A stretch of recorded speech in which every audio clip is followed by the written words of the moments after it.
ሰላም ጤና ይስጥልኝ እንደምን አላችሁ አብዲራዋ ነኝ በአብዲራዋ ቲዩብ ከዚህ ፕሮግራም መጠናቀቅ በኋላ ልጃችን የፕሮግራሙ ዋና አዘጋጅ ፓቻ በተለያዩ ቅዳሜ የሚደረጉ የእንግሊዝ ፕሪሚየር ሊግ እሁድም የሚከናወኑ ትላልቅ ጨዋታዎችን የሚቃኝ ሰፋ ያለ የተለያዩ ፕሮግራሞችን ይዞላችሁ ይመጣል እኔ በአንድ በሶስት የተለያዩ ሐሳቦች የሚቃኘው የሀገራችንን ብሔራዊ ቡድን ከአሰልጣኝ ቅጥር እስከ ሚዲያው ከፍላጎት እስከ ተጽዕኖ ፈጣሪዎች ከጀርባው በእያንዳንዳችን ፍላጎት ውስጥ እንዲቀጠሩ የምንፈልጋቸውን አሰልጣኞች ወደፊት በማምጣት ምንጀምረው ፕሮፓጋንዳ ምናደርገው ቅስቀሳ ጤናማ ቢሆን ይመረጣል። ነገር ግን ሁላችንም ወደፊት የሚመጡ ሰዎችን የምናጣጥልበት መንገድ እንደ ሀገር እንደ ብሔራዊ ቡድን የሚጠቅም ሳይሆን ውስጣዊ ፍላጎታችንና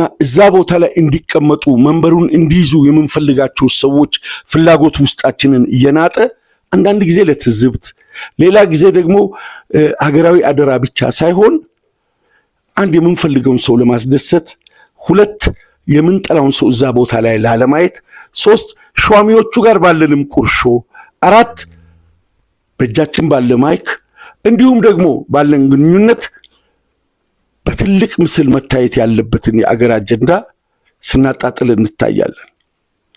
አንድ የብሔራዊ ቡድን አሰልጣኝ ሲቀጠር ይብዛም ይነስ ተቃውሞ ድጋፍም ሊኖር ይችላል።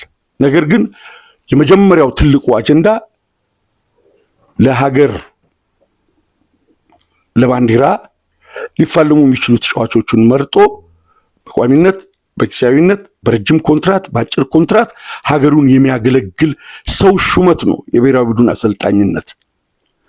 በተለያዩ ሙያዊ በእውቀት የተደገፉ በስታቲስቲክስ የተያያዙ በማስረጃ በመረጃ በሚቀርቡ ጉዳዮች መተቸት ማብጠልጠል ሐሳብ መስጠት ሐሳብ መጣል መንቀፍ ይሄ በየትኛውም ዓለም የተለመደ ነው። እኛም ጋር ጠንክሮ ሊለመድ የሚገባ ነው። የኛ ግን ትንሽ ወጣ ይላል። አብርሃም መብራቱ ገብረመድህን ኃይሌ ስዩም ከበደ ውበቱ አባተ አሁን ደግሞ ዮሐንስ ሳህለ በድጋሚ ነው ዮሐንስ ሳህለ መጣው። እንደኔ ምርጫ ደግሞ የኔ ምርጫ ከዚህ በፊት በተደጋጋሚ አውርቻለሁ ካሳይ አራጌ ቢሆን ይሻላል በሚል ያለምንም መደባበቅ መሸፋፈን ፍላጎቴን አንጸባርቄያለሁ። ግን ለሀገራችን እግር ኳሳዊ እድገትና በአህጉርም በዓለም አቀፍ ደረጃ ጥሩ ተወዳዳሪ እንድንሆን ካሳይ ከጫፍ ያደርሳል የሚል ምኞት ስላለኝ ምኞቴን ነው የገለጽኩት። ከዛ በኋላ ግን ሌሎች መመዘኛውን አሟልቶ የሚመረጡ አሰልጣኞችን ግን ለማጣጣል የሚሄድበት መንገድ ጸያፍ ከሆነ የካሳይ መሾም ብቻ ሳይሆን በውስጥ ያለ ሌላም ፍላጎት ያለ ሊመስል ይችላል። እዚህ ጋር እንደ ባለሙያም እንደ እግር ኳስ ቤተሰብ እንደ እግር ኳስ አፍቃሪና እግር ኳስን አይቶ ተጫውቶ ተረድቶ ለትንታኔ እንደቀረበ ባለሙያ ራስን መመዘን ያስፈልጋል። በሀገራችን ያሉ ሚዲያዎች ግለሰቦች አንቱ የተባሉ ትላልቅ በእግር ኳስ ውስጥ ያሉ ሰዎች ከራስ ፍላጎት በመነሳት የሚሰጡት አስተያየት ሀገርንም ግለሰብንም ብሔራዊ ቡድኑንም ይጎዳል፣ ትዝብትም ላይ ይጥለናል። ዮሐንስ ሳህለ ከዚህ በፊት ብሔራዊ ቡድኑን ይዞ ባስመዘገበው ውጤት አሁን ምን ታይቶ ነው ወደ ብሔራዊ ቡድኑ የመጣው? ይህ ተገቢ አይደለም የሚል ጥያቄ ማስነሳት እንደ ባለሙያ ትክክል፣ ይህን ጉዳይ ደግሞ የመመለስ ኃላፊነት ያለው የሾሞ ፌዴሬሽንና በቦታው ቅጥር የተሰጠው አሰልጣኝ ነው። እነዚህ ግን ሊያወዛግቡን ጦር ሊያማዝዙና አንቺ እኔ አንተ ተብሎ ከክብር በሚነካ ዘለፋ ልንዋቀስ አይገባም። የመጨረሻ ግባችን የሀገራችን ብሔራዊ ቡድን እንዲጠነክር እንደ ሌሎቹ ተወዳዳሪ እንዲሆን እኛም እንደ ሌሎቹ በትላልቅ ውድድሮች የመሳተፍ ህልማችን እንዲሳካ ካለን ከመነጨን ሐሳብ ከሆነ በግልም በአደባባይም በፕሬስ ኮንፈረንስም በተለያዩ ጋዜጣዊ መግለጫዎችም ሙጉት ክርክሩ ተገቢ ነው፣ መለመድም አለበት። ከዚህ በፊት ዮሐንስ ምን ገጠመው? ያስመዘገበው ውጤት ምንድነው? በማስረጃ አንዳንድ ጋዜጠኞች አቅርበዋል። እኔ ግን ዮሐንስን በመደገፍ በመቃወም አይደለም።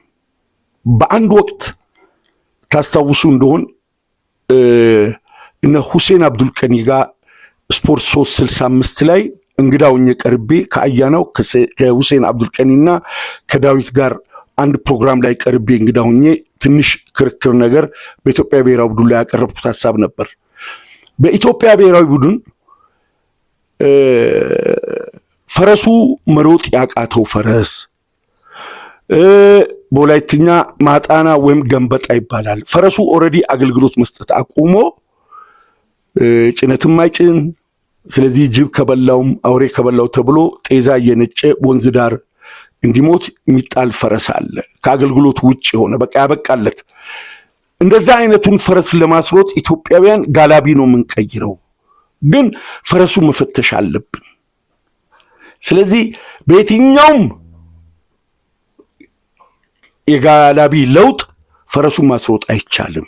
መመርመር ያለብን ፈረሱን ነው። ፈረሱ ደግሞ ብሔራዊ ቡድናችን ነው። በምን አይነት ሲስተም ቢጫወት ነው የፈለግነውን ያሰብነውን የተመኘነውን ሊያደርስ የልባችንን ሊያረካ እንደ ሌሎቹ ባንዲራችንን ከፍ እኛንም አንገታችንን ቀና እንደ ሌላው እግር ኳስ ብሔራዊ ቡድን ደጋፊዎች ደግሞ ልንረካ ምንችለው ምን ላይ ብንሆን ነው የሚለውን ነገር ፈረሱ መፈተሽ አለበት። ጋላቢው ከውጭ ከሀገር ውስጥ የምንቀጥራቸው አሰልጣኞች ናቸው። ስለዚህ ጋላቢ በመቀየር ሳይሆን የፈረሱንም አቅም የፈረሱንም የመሮጥ ፍላጎት፣ እድሜ፣ ጤንነት አንዳንዴ ጥርሱም ተገልጦ ይታያል። እሱን ነው መመርመር ያለብን የሚል የምጉት የመከራከሪያ ሐሳብ አቅርቤ ነበር። አሁን በየትኛው መንገድ የሚደረገውን የአሰልጣኝ ለውጥ በመጀመሪያ ለመተቸትም ቅጥሩን ማክበር አለብን፣ ለማውገዝም ቅጥሩን ማክበር አለብን። ያ የተቀጠረ ሰው ወንበሩ ላይ ቁጭ ሲል እኮ ነው ልንተችም ልናውግዝም የምንችለው። በቀድሞው ጊዜ ዮሐንስ በመጀመሪያው ተርም አሰልጣኝ በነበረ ጊዜ ወንበሩ ላይ ተረጋግቶ እንዲያሰለጥን የተፈቀደለት ወይም ደግሞ ምቹ መደላድል ተፈጥሮላታል ወይ? ከዜግነት ጀምሮ ሰውየውን ለማሸማቀቅ ከዛ መንደር ከዛ ስፍራ ከዛ ወንበር ከዛ መንበር እንዳይቀመጥ እዛ ላይ ተመቻችቶ እንዳይሰራ እጅግ በጣም አደገኛ ዘመቻ ተጀምሮ ነበር። ሌላው ይቅርና ዛሬ የጠቅላይ ሚኒስትሩ የደህንነት አማካሪ የተከበሩ ክብር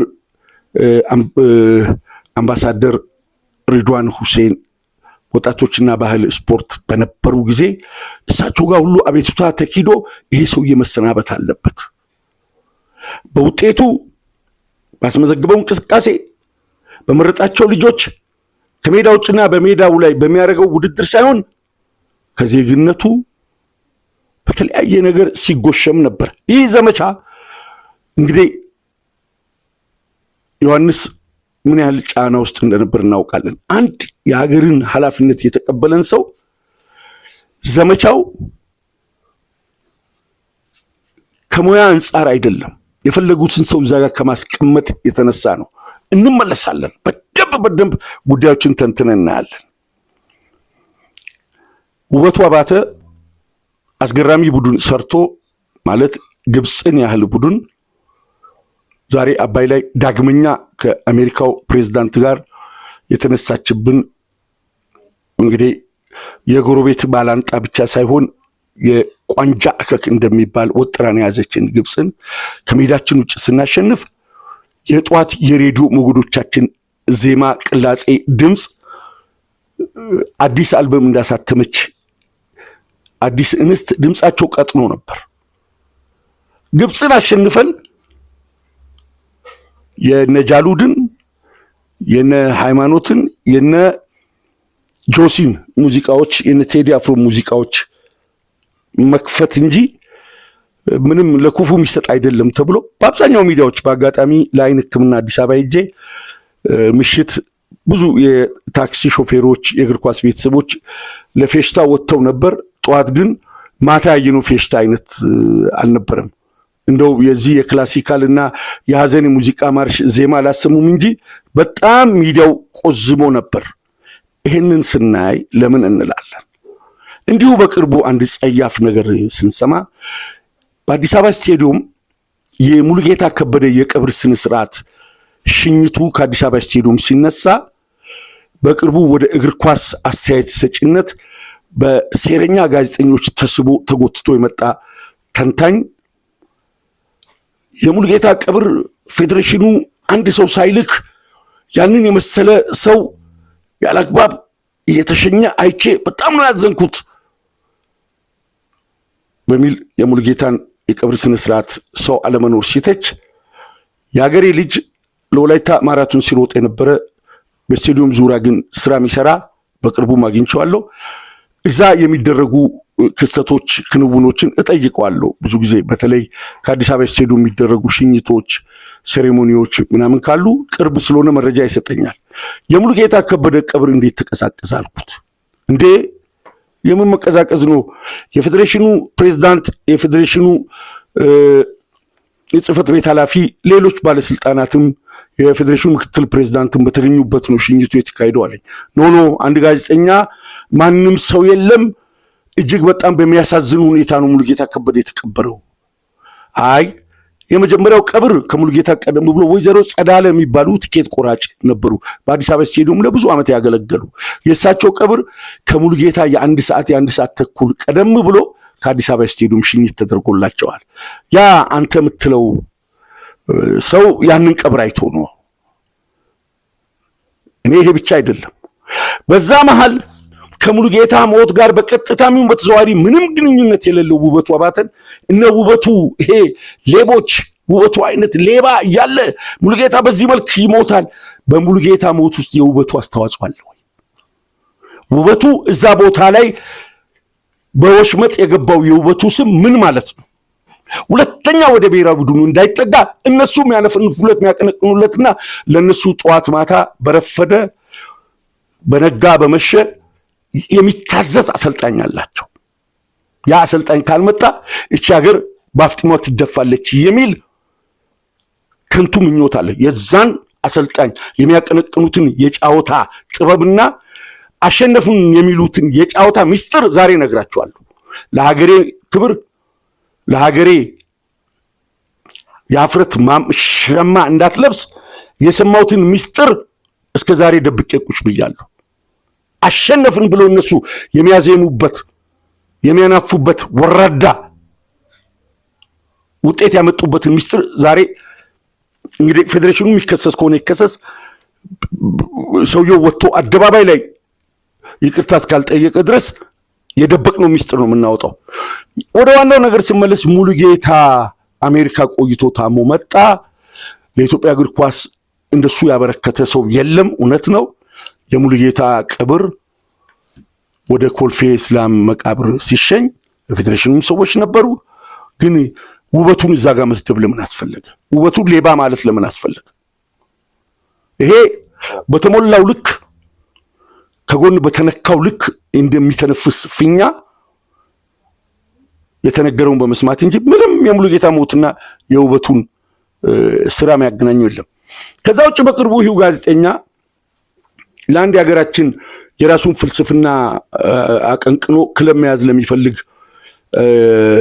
አንድ ባለሙያ የመድኑን ኃላፊ ለማነጋገር በሄደበት ጊዜ ይሄ የተገኘው ከገነነ መኩሪያ የተለቀቀ የስልክ ድምጽ ላይ የተገኘ ነው። እኔ ማስረጃ የለኝም። የገነነ የተለቀቀ የግል የስልክ የሰዎች ንግግር ልውውጥ የተቀዳ የተለያዩ ሰዎች ሚዲያ ላይ የለቀቁት ነው። በመጀመሪያ ሰው ሲያወራ የሚቀዱበት ነገር ራሱ እኔ አልተመቸም። ከዛ በኋላ ከሰው ጋር ለመደዋወልም በጣም የሚያስፈራ ሁኔታ ሆኗል። ቴሌም የሰው ድምጽ ሲቀዳ ለድምጽ ጥራት የሚያወሩት ነገር ስለሚቀዳ ጥንቃቄ ያርጉ ይላል። በመንግስት ደረጃ መሰለል የሚፈልገው ሰው ቢኖር እንኳን በዛ መልክ አይደለም። ግን የተቀዱ ድምጾች እንግዲህ ብዙ አይመለከተንም። እዛ ላይ በወጣው ድምጽ ላይ መድኑን ስራ አስኪያጅ መንግስቱን ላናገረው ሄጄ ነበር። ያ ገብረ መድን የሚባለው አይቶኝ በጣም ነው ደግሞ የፈላው። አዎ ምን አለ ምናምን አይወላችሁ። እንግዲህ ገብረ መድን ስራ ላይ ያለ ነው። ገብረ መድንን ከዛ በኋላ ሁለቱም ያወሩ ግለሰቦች ምንድነው የሚሉት? ጥቅምት ላይ ይራገፋል። ብዙ እኮ ጥቅምት ላይ የሚባራ አሰልጣኝ አለ ይላሉ። ገብረ መድንን ከጅማ ጋር የሰራውን ከመቀሌ ጋር የሰራውን እንዲሁም ከመድን ጋር የሰራውን ስናይ በኢትዮጵያ ታሪክ ከሶስት የተለያዩ ክለቦች ጋር በቴሌቪዥን በሚታይ በጋዜጠኞች በሚተረክ እያንዳንዳችን በምናየው ውድድር ከ3 ክለቦች ጋር ፕሪሚየር ሊጉን ያሸነፈ ድንቅ አሰልጣኝ ነው። ጥቅምት ላይ ይባረራል ብቻ ሳይሆን ገብረመድህን ለ2 ቀን እረፍት የሚያገኝ አሰልጣኝ አይደለም ከአንድ ክለብ። እሱንም መስደብ እሱንም ማዋረድ ለምን አስፈለገ? ያሳዝናል። ብዙውን ጊዜ ዮሐንስንም አንስተው የሚያጣጥሉት ማምጣት የሚፈልጉት አሰልጣኝና ኮትዲቯርን አሸነፍን የምትባለው የሞኝ ለቅሶ መልሶ መላልሶ እንደሚባለው አብርሃም መብራቱ ከፌዴሬሽኑ ጋር አልተግባባም ወይም አልተፈለገም። ከብሔራዊ ቡድኑ ውጭ ሌላ ቦታ ሰርቶ ማሳየት አይቻልም ወይ? ሰበታን የቁልቁል ባፍጢሙ ደፍቶ የመጨረሻ 1 ወይ 2 ጨዋታ ሲጠበቅ ክለቡ ተረፈ።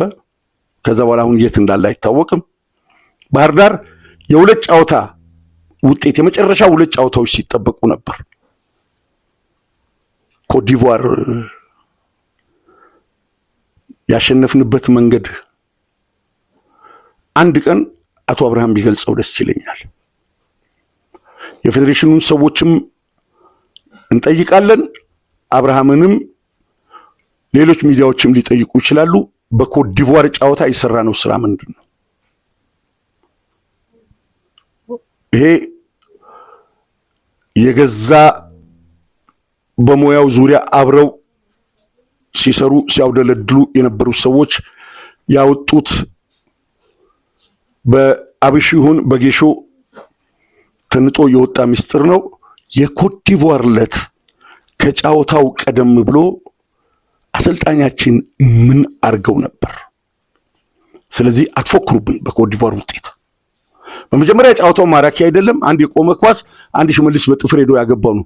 ኢትዮጵያ ኮትዲቯርን በምንም መንገድ ታሸንፍ ደስ ሊለን ይችላል፣ ግን ብዙ ዓመት የሚተረክበት ብዙ ዓመት ምንቦርቅበት አይደለም። ከሜዳ ውጭ የተሰራ ደባም አለ። ሜዳ ውስጥ ያየነውም ጫወታ አርኪ አልነበር። ይህንን ቪዲዮ አለ፣ የጠነዛ አይደለም። ባለስላሴ ጊዜ የነበረም ጫወታ ቪዲዮ አለ። እንኳን በዚህ በቅርብ ጊዜ የባህር ዳሩን ስቴዲየም ጫወታ በደንብ ማየት እንችላለን። በደንብ የማዳጋስካሩን ነው የሚተርኩልን። እሱም እንደማይሰራ አይተናል። ተሸንፎ ነው የመጡት። ማዳጋስካርን እዚህ ውበቱ 4-1 ነው ምናምን ነው ያሸንፈው። እኔ ትናንሽ ውጤቶች ውስጥ አንገባም፣ ግን ሀገር ኃላፊነት የሰጠውን አሰልጣኝ አብርሃም ካልተሾመ ሌሎቹን ሁሉ መደርመስ ለምን አስፈለገ? አብርሃም እኮ መድንን ይዞ ቡታጅራን ይዞ ጉለሌን ይዞ የአፍጋኒስታን ሲ ቡድንን ይዞ ችሎታውን አሳይቶ እንደገና ፌዴሬሽኑ ይቅርታ እንዲጠይቀው ማድረግ ይቻላል። በወሬ ብዛት ሌላውን ደፍጥጦ ሌላውን አዋርዶ የሚመጣበት ጉዳይ አይደለም። እውነት ለእግር ኳሳችን ካሰብን፣ እውነት ይህ ሀገር አንድ ደረጃ ከፍ እንዲል የምንሟገት ከሆነ ከዚሁ ዙሪያ ካሉ ባለሙያዎች በትክክል ካረጋገጥኩት አንድ ማስረጃ ልንገራችሁ። አገር ላይ እንዴት እንደሚቀለድ ነው የምነግራችሁ። በውጭ ሀገር ያለ ኢትዮጵያዊ አሰልጣኝ የሚከፈለው የዶላር የፓውንድ ወይም የዩሮ የገንዘብ መጠን ጥሩ በመሆኑ አገራችን ያለ አንድ አሰልጣኝ በጓደኝነት እባክህ ያንተ አይነት የስልጠና ስራ በውጭ ሀገር ቢገኝ፣ በተለይ ደግሞ አረብ ሀገር ቢገኝ ፍቃደኛ ነኝ፣ አፈላልግልኝ፣ እሺ ዶክመንቶችን ላክልኝ። ነገር ግን አረቦቹ ሲቪ ውስጥ የብሔራዊ ቡድንን የያዘ አሰልጣኝ ቢሆን ቅድሚያ ይሰጣሉ። እንደዚህ አይነት ፕሮፋይሎችን ከፍ የሚያደርጉ ሲቪዎችን ገዘፍ የሚያደርጉ የአንድ ሀገር ናሽናል ቲምን ይዟል የሚለው ስም ለቦርዱም ለክለቡ ኃላፊዎችም በተቃራኒ ላሉ ክለቦችም ጫና የሚፈጥር ስለሆነ እንደዚህ አይነት ወረቀት ቢኖር ጥሩ ነው ብሎ ይሄ በውጭ ሀገር ያለው ኢትዮጵያዊ አሰልጣኝ እዚህ ላለ ጓደኛው ይነግረዋል። እንግዲህ ኢትዮጵያውያን ምን ያህል አሰራራችን እንደቀለለ፣ ምን ያህል በሾርኔ በጎን ገብተን አገራዊ ኃላፊነት ለግል ጥቅም እንዴት እንደምንቀበል። ይህ እንዲህ የተባለው አሰልጣኝ በ2 ወር ውስጥ በማይታወቅ መንገድ የኢትዮጵያ ብሔራዊ ቡድን አሰልጣኝ ሆነ። በጋና ክፉኛ ተሸነፍን። በሐፍረት በውርደት በቅሌት እኔ በውጤት ብዙ መግባት ችግር የለውም። እግር ኳሳዊ ቅኝት በሌለው ሁኔታ ስንሸነፍ ያማል እንጂ 7-8 እኔ የጎሉ መጠን አይደለም። ለነገ ተስፋ የሚያጭር አጫወት እግር ኳስ ውስጥ ነበረ ወይ ነው። ማንቸስተር አርሰናልም ሲቲ ላይ ኮሌስተር እና 5 ምናምን አስቆጥረዋል። በተገኘ ክፍተት ግቦች ሊቆጠሩ ይችላሉ፣ ግን ይዳብራል ወይ ሐሳብ የሚለው ነው። ይሄ ሲቪውን አሳድጎ ናሽናል ቲሙን ይዞ ወደ አረብ ሀገር የስራ ማስረጃውን ለመላክ የፈለገ አሰልጣኝ በምን ጉዳይ በምን ጥበብ እንደሆነ ናሽናል ቲሙን የያዘ በሙሉ ጫዋቾቹን ተደቁሶ ከብሔራዊ ቡድኑ ተሰናበተ። የሀገራችን ጋዜጠኛ እንግዳ አድርጎት ቢሮ ጋብዞት አናገረው። 2 ነገር ነው የነገረው። ግን ከዛ ሰው ጋር በአደባባይ ለምን መሟገጥ አልተፈለገም ነው የኔ ሐሳብ። አንድ ሲቪል ልታሳድግ እንዴት ናሽናል ቲሙን ትይዛለህ? ናሽናል ቲሙን ያስያዙ ሰዎች የሚጠየቁበት የታሪክ ምዕራፍ ይኖራል። ያው ስላለ ሰዎቹ ስለወረዱ ተከታትሎ እስከ መቃብራቸው ድረስ መውቀስ አያስፈልግም። እንዳይደገም ነው ማድረግ። ሁለተኛ የጀመርኩት ቤት አለ፣ እሱም ቤት ለመጨረስ ገንዘብ ያስፈልገኛል ነው ያለው ለጋዜጠኛው። ይሄ አሰልጣኝ ይሄ ጋዜጠኛ ብሔራዊ ቡድኑ በዚህ መልክ እንደ ኢንቨስቲጌቲቭ ጆርናል ባይሆን እንኳን በገደምዳሜ መውቀስ አይቻልም ወይ? አንድ አረብ ሀገር የሚሄድ ሲቪውን ለማጠናከር፣ 2 የተጀመረ ቤቱን ለመጨረስ ናሽናል ቲሙን መያዝ ምን ማለት ነው? ፌዴሬሽኑም ይጠየቃል፣ አሰልጣኙም ይጠየቃል። ይሄንን ሚስጥር ሰምቶ ዝም ያለውን ጋዜጠኛ ይጠየቃል። በዚህ መልክ የቆየ ብሔራዊ ቡድናችን መጫወቻ የሆነውን ወደኋላ ልመልሳችሁ። የዋናው ዛሬ ጭብጤ እኛ የፈለግነው ባለሙያ ቦታውን ካልያዘ ረፍት የለንም፣ ፋታ የለንም፣ ሌሎችም እዛች ቦታ ላይ አይመጧትም የሚለው ፕሮፓጋንዳ መቆም አለበት። ሰውየው መመዘን ያለበት በሚሰራው ስራ፣ በሰራው ስራ፣ በአይን በሚታየው ቆጥረን ሰተን ቆጥረን በምንረከበው ነገር ነው። ግን ዮሐንስ ሳላ አያስፈልግም እና አብርሃም መብራቱ እያሉ አብዲ ራዋ እያለ ኤጌሌ እያለ የሚለው ነገር አያስኬድም። ዮሐንስ የሚወቀሰው እኔን ለመሾም ከሆነ ይሄ ልክ አይደለም። ዮሐንስ ባጎደለው ስራ አሁንም ሊያሻሽል አይችልም በሚባለው የስራ መስክ እንጂ ከኔ ጋር ሪፌር ከተደረገ ልክ አይደለም። በአንድ ወቅት በራቀ ጊዜ የአሁን አድማጮች ልጆች ናቸው፣ ግን አብዛኛው የስፖርት ቤተሰብ እንደምታውቁት ኢትዮጵያ በዓለም የወጣቶች ሻምፒዮና አርጀንቲና በተደረገው ስትሳተፍ ጋርዚያቶ ፈረንሳዊ አሰልጣኛችን ነበር። በወቅቱ ከኛ ውጭ በነገራችን ላይ ነጭ አሰልጣኝና ጥቁር ተጫዋች የሚለው እጅግ በጣም ከፍተኛ የዘረኝነት ቋንቋ ነው። ይሄም ሊታረም ይገባል። በአንድ ወቅት የመጣው ነጭ አሰልጣኝ የኢትዮጵያ ቡናና ኢትዮጵያ ጊዮርጊስ ውስጥ ያሉ ጥቁር ተጫዋቾች ዘረኝነቱ በሁለቱም በኩል የውጭ ሀገር ፈረንሳዊ አሰልጣኝ ጋርዚያቶ፣ አብዲራዋ ምናምን ጋናዊው በጊዮርጊስ እንደዚህ ነው መባል ያለበት። የአፍሪካ ህብረት መቀመጫ ሆነን እኛ ስለ ጥቁሮች ምናምን ጸያፍ ነገር አይሆንም። እንደዚህ አይነት ነገር ወደ ዋናው ነጥብ ልመለስ። ጋርዚያቶ የኢትዮጵያን ህዝብ አስደስቶ የእድሜ ጉዳይ አናነሳም። በቃ እስከ ዛሬዋ ቀን ድረስ የእድሜ ጉዳይ ኢትዮጵያ ውስጥ ያለ ቋሚ መሰረታዊ የቀጠለ እስከ ዛሬ ድረስም ያልታረመ ጉዳይ ነው። በቅርብ ጊዜ አንዳንድ የመታረም እንቅስቃሴዎች ታይተዋል። በተለይ ደግሞ ይሄ የእድሜ መለኪያው ኤምአርአይ ምናምን ከመጣ በኋላ እድሜ ላይ ጥሩ እይታ ተፈጥሯል። ወደ አርጀንቲና ከሄድን በኋላ ያንን ቡድን ለማጣጣል መጀመሪያ የኛ ሰው በእኛ ውስጥ የተቃኘ ሰው መመረጥ አለበት የሚለውን ለማጣጣል የጋርዚያቶን ቡድን አበርታች እንክብል እንደሚወስድ ፕሮፓጋንዳ ተነፋ። ነዙ የፕሮፓጋንዳ አይነት ቁርስ፣ ምሳ፣ ራት ላይ የሚቀርቡ ቀይና ነጭ ቀለም ያላቸውን ክብሎች አሉ። ተጫዋቾቹ አቅም ሲያጥራቸው፣ ትንፋሽ ሲያጥራቸው፣ ጉልበት ሲያንሳቸው ጋርዚያቶ ቀዩ አለቀች ብሎ ሄዶ ውጭ ሀገር ሄዶ ሁሉ አምጥቶ ተጫዋቾቹን ያስቡጣል የሚል እጅግ በጣም አሳማሚ፣ አዋራጅ፣ ሀገርንም የሚያሳፍር ይሄን የሚተነትነውን ሰው ሴንስለስ ትንታኔ ስንሰማ ነበር። እንደው ብርታት ሰጪ መድኃኒት ቢሰጥ ከምግብ በፊት ጠረጴዛ ላይ ከምግብ በኋላ ለሁሉም አንድ ቀይ አንድ ነጭ አንድ ቀይ አንድ ነጭ እንደ ምግብ ሜኑ ለሁሉም አበርታች መድኃኒት ለ25 የክለብ ስታፍ ነው እንደሚሰጠው።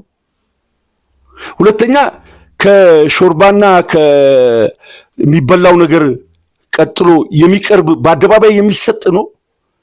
ይሄ በዓለም ዋንጫ በአውሮፓ ዋንጫ አይታችሁ እንደሆን ዴሻ በሕክምና በምናምን ኳስ ወደ ውጭ ወጥቶ ወይም በጉዳት ወይም ሰው ሲቀየር ከቁምጣው ስር በላይ በኩል ትንሿ ኪስ ውስጥ አውጥቶ ሚውጣት እንክብልም አለች። ይሄ በፊፋም ያልተከለከለ በካፍም ያልተከለከለ በአውሮፓ እግር ኳስ ፌዴሬሽንም ያልተከለከለ ሳፕሊመንት ለተጫዋቾች የሚሰጣል እንጂ ጋርዚያቶ ውጤቱን ለማጣጣል አገርን ለማዋረድ እኛ ባልነው ቅኝት አሰልጣኝ ካልተቀመጠ እስከ ጥግ ድረስ ሄደን እናዋርዳለን በሚል የጋርዚያቶ ቡድን አበረታች እንክብል 25ቱም ተጫዋች እንደሚሰጣቸው ይነግሩ ነበር በወቅቱ። ይሄ አንድ አገርን ማጉደፍ ነው። ወስዶ ከሆኑ ተጫዋቾቹ ያንን እንክብል ቅመው ከሆኑ የሀገር ጉዳይ አይደለም፣ ማዋረድ አለብን፣ ማጋለጥ አለብን። ይሄ ጨዋነት ነው። ነገር ግን ከኋላ ሲነዛ የነበረው ቱልቱላና ፕሮፓጋንዳ ምንድን ነው? እስቲ አሁን እውነት አሸናፊ ግርማ ኢትዮጵያ ውስጥ በወቅቱ አሁን እንክብል ለኢትዮጵያ ተጫዋች ተሰጥቶ ምን አይነት ኤነርጂ ነው የሚያገኘው? በእንክብል ኢትዮጵያዊ ተጫዋች 90 ደቂቃ ማጫወት ይቻላል? መሮጥ መጋጨት ይችላል? ለዛውም 25 ተጫዋች እንክብል እየወሰደ አርጀንቲና ሄዶ ተጫውቶ መጥቶ የልጆቹ ድጋፍ እንኳን ድካምና ልፋት ታሳቢ ሳይደረግ የመጣውን አሰልጣኝ ሁሉ አስራት ኃይሌን፣ ካሳሁን ተካን፣ ስዩም አባተን፣ መንግስቱ ወርቁን እኔ በሀሳባቸው ላልስማማ ይችላሉ። ባጫወት ሲስተማቸው ልክ ነው። በቃ ባልተጨበጠ የምስራቅ ጀርመን ስልጠና ተጫዋቾችን በጣም ሲፈጉ ነበር፣ ውጤትም ስናጣ ነበር። ነገር ግን በዛ መልክ ነው እንዴ አሰልጣኞቻችንን ክብር የምናሳጣው? በዛ መልክ ነው እንዴ የምንፈልገውን ሰው እንድናመጣ የተፈለገው? የኮትዲቯሯን ነገር ያዙልን። ይሄን የሚሰማ ሌላም ባለሙያ ጉዳዩን የሚያውቅ ሰው ሊያብራራ ይችላል። ግን መጀመሪያ ይሄ ድል የሚሰጠው ለአብርሃም መብራቱ ነው። እንደሚፎከረው አይደለም። ሁለተኛ ሰማይ አውጥተን ተንጠራርተን እንደምናወራው አይደለም። ከሜዳ ውጭ ምን ነበር ሲደረግ የነበረው ጥረት? አንድ ሜዳ ውስጥ ያየነውስ ነገር በቪዲዮ እስኪያስደግፋችሁ እንደገና ተመልካቹን አሳዩ። ኢትዮጵያ ውስጥ የመጨረሻውን የረቀቀው ኤክስፐሪመንት የተሰራው ኮትዲቯር ላይ ነው። ለምንድን ነው ሌሎችም እናጣጥለው? አሁን ዮሐንስ አንድ ምን ሊፈይድ ይችላል ብለህ ነው? እሺ የምታደንቅለት ነገር ከሌለ ሌሎቹ ሲተቹት ለምን ያንን ትችት መከላከል ፈለክ ላላችሁት ትችት አሁንም ከኔ በላይ ዮሐንስ የሚተቸው የለም። ነገር ግን ከዮሐንስ ማደንቅለት ነገር አለ። እሷን ፓርት ለምንድን ነው ኢትዮጵያውያን ማናወራው? ዮሐንስ በ1963 ይሁን እድሜውን አላቅም፣ በአንድ ወቅት ኢንተርቪው ላይ እሱ ሲያወራና ጋዜጣ ላይ ነው ያነበብኩት። በጣም ልጆኜ የሆነ የሰራተኛ ማህበር እግር ኳስ ክለብ አለ። እነ ጊዮርጊስ እነ ኦሜድላ እነ መቻል አይደሉም። ራስ ሆቴል አካባቢ ምን አንድ ክለብ አለ። እዛ ጋር እሱ ግራ ተመላላሽ ግራ ተከላካይ ነው። መንግስቱ ወርቁና አቶ ይድነቃቸው ከዛ ቡድን ተጠባባቂ ላይ ነው ዮሐንስ ሳለን የመረጡት። ከዛ በኋላ ለረጅም ጊዜ ብሔራዊ ቡድኑን ውጭ ሄዶ እስከሚቀር ድረስ በግራ በኩል አስተማማኝ ቋሚ ተሰላፊ ነበር ዮሐንስ ሳለ። በአንድ ወቅት ይድነቃቸው ምስክርነት ሰጥተውታል። ይሄ በዮሐንስ ውስጥ ምን አሳደረ? በደንብ እዚህ ጋር አድምጡ። ከዮሐንስ ወደፊትም እኔ ኤክስፔክት ማድረገው ወይም ደግሞ ከዮሐንስ ይሄን ቢያደርግ ብዬ የምመኘው ነገር ከዚህ በፊት ያሳየንን ነገር ማስቀጠል አለበት። በምን ቢኒያም በላይ ባንክ እግር ኳስ ክለብ ቋሚ ተሰላፊ አይደለም፣ ቤንች ነው፣ ተጠባባቂ ነው። ልጁ የኳስ ህይወቱ እዛ ጋር በቃ ሊያርጥ ሊነጥፍ ሊቋረጥ የደረሰ ጸጋዬ ኪዳነ ማርያም ይሁን ማን ይሁን አሰልጣኝ ዞር ብሎ አያዩትም። ከባንክ ተጠባባቂ ወንበር ላይ ቢኒያም በላይ ለብሔራዊ ቡድኑ ቋሚ አድርጎ መረጠ። እዚህ ጋር እንዴት አየው የሚለው ነገር ይሄንን ዮሐንስ ማስቀጠል አለበት።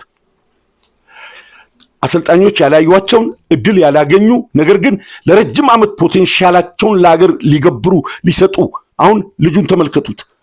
አሁን አዋሳ ነው ያለው። መከላከያ ነበር፣ ጊዮርጊስ ነበር። በአውሮፓ እግር ኳስ ውስጥ ተወዳድሮ የመጣ ልጅ ነው። ከዛ በኋላ አርሜኒያ ምናምን ሄዶ ይህንን ልጅ ወደ ብሔራዊ ቡድኑ መጀመሪያ ያመጣው ዮሐንስ ሳለ ነው። ከዛ በኋላ የኢትዮጵያ ፕሪሚየር ሊግ የዓመቱ ኮከብ ተጫዋች ተመርጧል።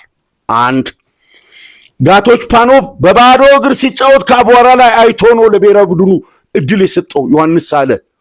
ጋቶች ፓኖቭ ባለፉት ዓመታት የኢትዮጵያ ፕሪሚየር ሊግ ኮከብ ተጫዋች ሆኖ በግብፅ፣ በኢራቅ፣ በኦማን በተለያዩ አገሮች ፕሮፌሽናል ሆኖ ተጫውቷል። የጋቶችን ፖቴንሻል አገሩ ድረስ ሄዶ ነው ዮሐንስ ሳለ ያየው። አሁንም ይህንን ነው ከሱ የምጠብቀው። የሚቀጥሉት ብሔራዊ ቡድኖች ወይም ደግሞ አሰልጣኞች በተመሳሳይ ቅኝት፣ በተመሳሳይ ምርጫ፣ በተመሳሳይ ገጽታ ብሔራዊ ቡድኑን ያሰለቹትን ተጫዋቾች ከማሟሸት ይልቅ አዲስ ኢነርጂ ግን ፖቴንሻል ያላቸው ልጆች የማየት አቅም እንዳለው በአደባባይ መመስከር አለብን። የጊዮርጊስ ተከላካይና አምበል ሆኖ ለተከታታይ ዓመታት የኢትዮጵያ ፕሪሚየር ሊግ ኮከብ ተጫዋች የሆነው የዲላው ልጅ አሁን አምና ጊዮርጊስ፣ መከላከያ፣ ደደቢት የተጫወተው አስቻለው ታመነ ሁለት ጊዜ የኢትዮጵያ ፕሪሚየር ሊግ ኮከብ የሆነው የመጀመሪያ የብሔራዊ ቡድኑ ድል የሰጠው ዮሐንስ ሳለ ነው። ስለዚህ ከዮሐንስ እሱን ፓርት እንደ ትልቅ ክሬዲት ወስዳለው እኔ። ከዛ ውጭ አጫዋወቱ ምኑ ቅድም ተናግሬያለሁ። እኔ ከዮሐንስ ጋር ብትዋወቅ እኔ መጀመሪያ የምነግረው የራሴ አስተያየት አለ። እኔ አልዋሽም። እኔ ብሔራዊ ቡድኑን ካሳዬ አራጌ ቢይዝ ብዬ ከተጫዋቾቻችን እድገት፣ ከተጫዋቾቻችን የሰውነት ቅርጽ፣ የአጥንት ስፋት፣ የስጋ ጥንካሬ፣ ቁመት፣ ፍጥነት እነሱን ታሳቢ ያደረገ አጫወት ሊጫወት የሚችለው ብቸኛው ሰው ካሳዬ አራጌ ነው ብዬ ነው። ይሄ ሌላ ሰፈር ውስጥ ምናምን እንደዛ እሱ አይሰራም። እሱን አምናለሁ። ግን ኳሊፊኬሽኑን አሟልቶ የቀረበውን ቅድመ ሁኔታና መመዘኛ አሟልቶ ለብሔራዊ ቡድኑ ሲመረጥ ከሱ ውስጥ ያየኋቸውን በጎ ነገሮች ነው እኔ አሁንም እንዲቀጥል የምፈልገው። በተለይ በአልጄሪያ አዲስ አበባ ላይ 3-3 በወጣንበት ጨዋታ ታደለ አሰፋ ከጌታነህ ጀርባ ሆኖ እነዚህ በውጭ እግሩ ስሩ ፓስ ለጌታነህ ሲሰጥ የነበረበት እሱ ኳሷን ሲያገኝ የነበረበት በተደጋጋሚ ያ ፖዚሽን በስራ የመጣ ነው።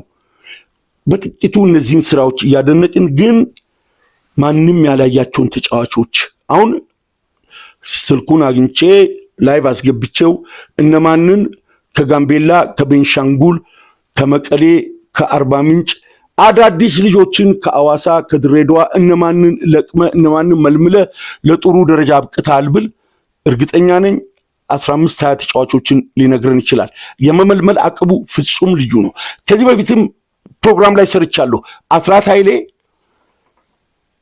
ዲስፕሊን፣ የአካል ብቃት ያሰበውን ያጫወት ሲስተም ተግባራዊ በማድረግ ከማንም ስለተሻለ ወደ 33 ዋንጫዎችን ኢትዮጵያ ውስጥ ያነሳ ብቸኛ አሰልጣኝ ነው። በማሽን ከአገር ውጭ የመጀመሪያ ዋንጫን እኮ ይዞ የመጣ አስራት ኃይሌ ነው። አስራት ኃይሌ ሲነቀፍ ሲጠለጠል ነበር ከዚህ ምድር ላይ የተሰናበተው። ግን ተጫዋቾቹን መንደር ውስጥ በማየት አስራት ኃይሌ ተጫዋች በመቀየር በመመልመል ሰላዲን በርጊቹ አይናገሩም እንዴ ከየት እንዳመጣቸው? በ3-5-2 ጊዮርጊስ ውስጥ የነበሩት እነ ዘሪሁን ሸንገታ፣ እነ ጸጋይ ባቲ፣ እነ ብርሃኑ ፈየራ፣ እነ ፋሲል ተካልኝ፣ እናንተን አላምረው አይናገሩም? እና አሸናፊ በቀለ፣ አሸናፊ ሲሳይ፣ እነ ቆጨ ከአርባ ምንጭ ከመጡ በኋላ ያንን ቡድን እናስታውሳለን። የማየት አቅም ያላቸው አሰልጣኞች አሉ። እኔ እሱን እንደ ፖዚቲቭ አይተን አይቀጥልም። 1 ዓመት 2 ዓመት ማክሲመም 3 ዓመት ነው። በድፍረት ግን የሚያመጣቸው ልጆች አሉ። አሁን ጋቶች ኢትዮጵያ ብሔራዊ ቡድን ስንት ዓመት አገለገለ? ቢኒያም በላይ አሁንም እያገለገለ ነው። አስቻለው ታመነ ስንት ዓመት አገለገለ? ሌሎችን ዮሐንስና ይሄን ፕሮፋይሉን የሚያውቁ ሰዎች እዚህ ላይ ቀጥሎ መተንተን ይችላሉ። ግን ለአንድ አገር እኔ የምወደው ካሳይ ካልመጣ ዮሐንስን ላብጠልጥል ማለት ትንሽ ይቀፋል፣ ትንሽ ጤናማነትም አይደለም። የመጀመሪያ ምርጫዬ እኔ ካሳይ ነው ስል ግን ቢዝ ደስ ይለኛል የምልበት የራሴ ምክንያት ስላለ ሁሌ በዚህ ሚዲያ ለ3 ለ4 ዓመት አውርቻለሁ። ግን ጋቶችን ቢንያምን አስቻለውን ሌሎችንም አይ ቲንክ እነ ሰላዲን ምን ሌሎችንም ብዙዎቹን እድል የሰጠው ዮሐንስ ይመስለኛል። እሱን ክሬዲት ማሳጣት አያስፈልግም። በኮት ዲቯር ስም ኢትዮጵያ ውስጥ ያለ አሰልጣኝ በሙሉ ማዋረድ ማንጓጠጥ ገብረመድህንን ያህል አሰልጣኝ ለምንድን ነው ማዋረድ የተፈለገው? ብሔራዊ ቡድኖቻችን ውስጥ እስከ ዛሬ ድረስ ግብ ሲገባ ጋዜጠኞቻችን የሚያሰሙት ከፍተኛ ጩኸት ኢትዮጵያ ውስጥ ግብ የተቆጠረው ካቻምና ብቻ ነው አምና ብቻ ነው እንዴ? ከዛ በፊት ለምን አልተጮህም? አሁንስ ግብ ሲገባ ለምን አይጮህም?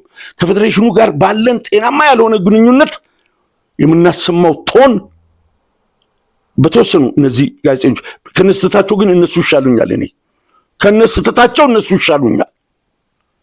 ይሄ አብርሃምን ለማስፈንጠር ከታች ክብር በሚነካ ሁኔታ በሚያዋር አሁን አቶ ዮሐንስን ብሔራዊ ቡድን ተመረጡ ሲባል ከካምፕ ጥሎ የሄደ የጥቅምት 24ቱ ውጊያ በተጀመረ ጊዜ ካምፕ ጥሎ እንደዚህ አይነት ነገር እኔ ከችሎታው ጋር ለምን ፖዚቲቭን አናወራለት?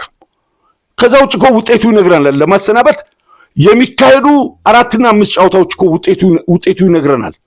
እዛ ቦታ ላይ የግድ ጥብቅ ብሎ አለቅም ተብሎ እንደ ግል ይዞታ እንደ አባት ርስት የሚፈራገጡበት ቦታ አይደለም። ውጤቱ በአደባባይ ነው የሚነግረን። ማንም ይለቃል። ግን ፖዚቲቭን ነገር ለምን አናነሳም?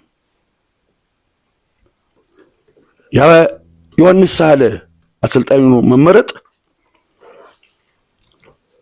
እኔ ወጣቶችን በድፍረት ወደ ብሔራዊ ቡድኑ ፖቴንሻል ያላቸውን ተጫዋቾች ሁላችንም ያላስተዋልነውን መርጦ ሊያመጣልን ይችላል።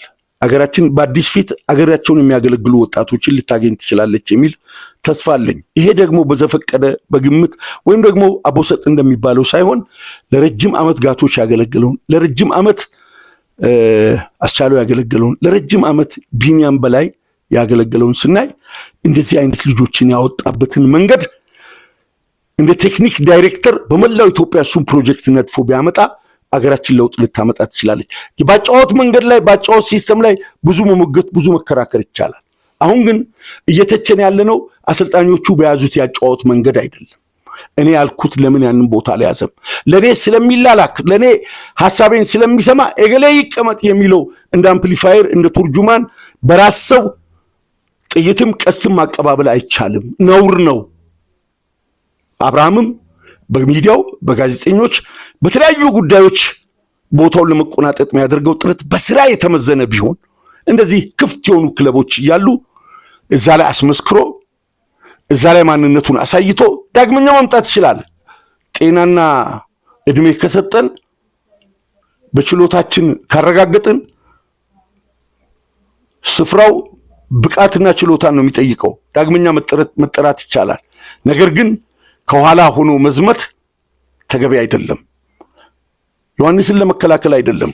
ዮሐንስን ብንከላከል ባሉት ቀጣይ ጨዋታዎች የሚያመጣው ውጤት ማንም ፌዴሬሽኑ የአገረ መንግስቱም ኃላፊዎች ትላልቅ ተቋማትም ሊከላከሉ ቢፈልጉም ሊከላከሉት አይችሉም።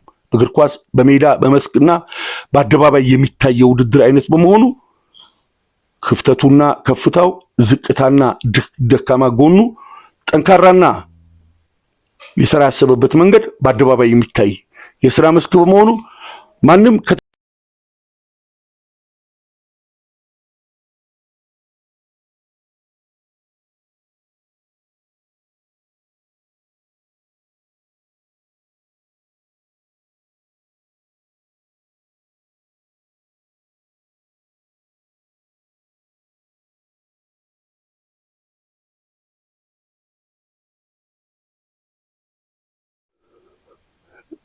አዎ በግብ ድርቅ የተመታ ሊግ ነው እያየን ያለ ነው። አብዛኛዎቹ ጨዋታዎች በጣም ጥሩ ከሆኑ 1-1 ወይ 2-2፣ ከዛ ውጭ ባዶ ለባዶ የሚያልቁ ውድድሮች። ይህንን ተሰብስቦ ሚዲያው፣ አሰልጣኞች መነጋገር አለብን። ለብሔራዊ ቡድኑ የመጨረሻው ውጤቱ ብቻ ሳይሆን ክለቦችም በዚህ ያህል ባጀት፣ በዚህ ያህል የተጫዋች ጥርቅምና ስብጥር ተሟልተው በተወሰኑ ሳምንታት ሳይሆን በዘላቂነት ከግብ ሲራቅ የያዝንበት ያጫወት ዘዴ ወይም ደግሞ የእግር ኳሳዊ ቅኝታችን ሊጠና ይገባል። አብረንም ማጥናት አለብን። ከባጀቱ አንጻር፣ ከፍላጎት አንጻር፣ ኢትዮጵያውያን እግር ኳስ ካለን ፍቅር አንጻር በሙያው ውስጥ ያሉ ግለሰቦች፣ ባለሙያዎች በጋራ ሊመክሩ ይገባል። እንዲህ ሲሆን ደግሞ ብሔራዊ ቡድኑ ይጠነክራል። የብሔራዊ ቡድኑ መጠንከር ለዮሐንስ ሳህለና ወይም ለቀጣሪ ለሆነው ፌዴሬሽን ለብቻው የሚሰጥ ክሬዲት አይደለም። እንደ አገር ስማችን ላይ ጠራ፣ ስማችን እዛ ጋር ላይ ዘረዘር ይችል ይሆናል እንጂ በደስታ ማንም ደስታችንን ሊጋራ አይችልም፣ ሊነጥቀን አይችልም። ስለዚህ በጋራ ለመደሰት በጋራ መስራት አለብን። የማይመቹን ነገሮች አሉ። በሙያዊ በስነ ምግባር እጅግ በጣም ጠቃሚና ሊያንጹ በሚችሉ ቋንቋዎች መጠቀም፣ መተቸት፣ ከዛም አልፎ ደግሞ መሟገት በጎ ነገር ነው። ይሄ ሚዲያውም የእግር ኳስ ሙያውም በአጠቃላይ በግንኙነቶች መሃል ያለውን ጉዳይ የሚያበረታታ በመሆኑ በዚህ በኩል መንቀፍ አይቻልም። ነገር ግን ለማጣጣል እጅግ ጸያፍ በሆኑ ቃላት በተጠና ሁኔታ የሚደረገው ዘመቻ ዜጎች በሀገራቸው ላይ ሰርቶ የመብላትን መብትም ጭምር ስለሚነክፍ ይሄ ዴሻ መውሰኔ ዋሳውስኔ ይላል ወላይታ። በወላይትኛ ፍየል ትበላለችም ትጮሃለችም ይላል። ፍየል በቀጭን ድምጿ እየጮኸች አይታችሁ እንደሆነ እያኘከችም ነው። አሰልጣኝ ዮሐንስም ነቃፊዎቹ ጋር እየተሟገተ ስራውንም ለመስራት እየታገለ መቀጠል አለበት እንላለን። ስህተቶች ካሉም ውድቀቱን ከመመኘት አገራችንን በምንችለው ሙያ ደግፈን በምስራቅ አፍሪካ የማጣሪያ የተዘፈቅን በ29 2030 ዝግጅት ለማድረግ የአፍሪካ ዋንጫን ለማዘጋጀት ለማሰናዳት የምንጣጣር ህዝቦች ሆነን እኛ ባጭሩ ሰፈር ውስጥ ባለሙያዎችን ኮርኩመን በጸያፍ ቃላት በስራ በማይመዘን የግል ሙያችን በስራ የሚመዘኑ ሰዎችን ማብጠልጠሉ ተገቢ አይደለም። ከዮሐንስ ሳህለ ውስጥ ያየሁትን በጎ ነገር የተረዳሁትን ያመዛዘንኩትን ያቀረብኩት ዮሐንስን ለመከላከል አይደለም። ዮሐንስ ራሱን የመከላከል አቅምም ፍላጎትም ኃይልም አለው። ካልቻለ ደግሞ እንደ ለመድነው እንደ ሌሎች ባለሙያዎች ከቦታው ላይ ይነሳል። የሚመጡ አሰልጣኞችንም ማሸማቀቅ ተገቢ አይደለም። ምንፈልጋቸውን አሰልጣኞች በምንፈልገው ክለብ ውስጥ ችሎታቸውን አሳይተው ዳግመኛ በጋራ ሊያዘምሩን ይገባል። ከኋላ ባለ የተቀነባበረ ሴራ ግን በሌላው ሙያ ባለሙያዎችን ማሸማቀቅ ተገቢ አይደለም። ውበቱንም መተቸት፣ ገብረመድህንን መተቸት፣ ዮሐንስንም መተቸት፣ ካሳይንም መተቸት ይቻላል። ነገር ግን በመስደብ ቀጥታ ግንኙነት በሌላቸው ጉዳይ ስማቸውን እያነሱ መወረፍ ለሀገር ስፖርት ማሰብ ሳይሆን ለአንድ ግለሰብ ማቀንቀን ነውና ነውሩ ይገዝፋል። አብዲ ራዋ ነኝ በአብዲ ራዋ ቲዩብ። ሰላም ቆዩን።